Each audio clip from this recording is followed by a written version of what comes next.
Naturebas, tudo bem? Quantas vezes você se pegou no mercado observando e lendo os rótulos dos alimentos? Nós sabemos que muitos de vocês não têm o costume de observar os ingredientes que estão presentes nos alimentos que consomem. Porém, isso precisa mudar. Depois de começar a ler os rótulos dos alimentos que você consome, você vai dar mais valor aos alimentos que não precisam ser rotulados. E, consequentemente, essa atitude irá gerar mais valor à sua saúde. Você já reparou na quantidade de sulfito presente na sua alimentação? Os sulfitos são amplamente utilizados na indústria dos alimentos, como conservantes e antioxidantes, sendo classificados como aditivos alimentares.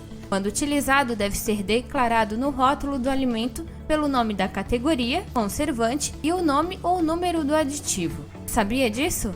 Eles se formam naturalmente em comidas e bebidas como resultado da fermentação, como é o caso da cerveja e do vinho. Algumas vezes os produtores de vinho fazem o uso do dióxido de enxofre, que no contato com as soluções alcalinas formam os sulfitos. Assim, consegue-se conservar o vinho por mais tempo. O uso do sulfito em diferentes países, na maioria das vezes sendo limitado por legislações específicas, estabelecidas com base na segurança de uso e necessidade tecnológica. E você, já é inscrito no canal? Então aproveita e se inscreve agora. É só clicar no botão se inscrever, logo abaixo do vídeo.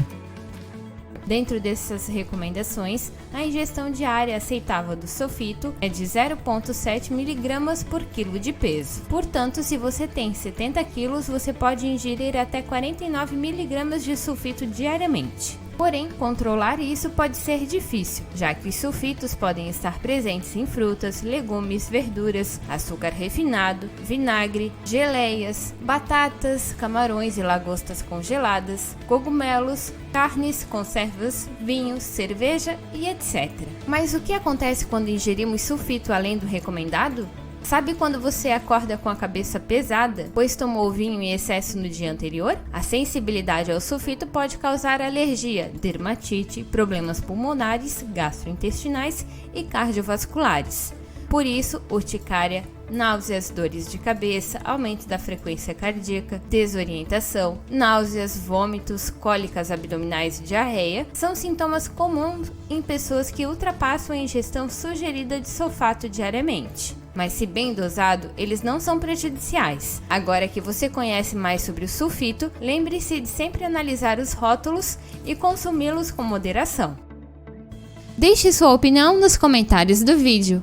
Se você gostou do vídeo, curta e se inscreva no canal. E não deixe de compartilhar com seus amigos. Até o próximo vídeo. Tchau, tchau!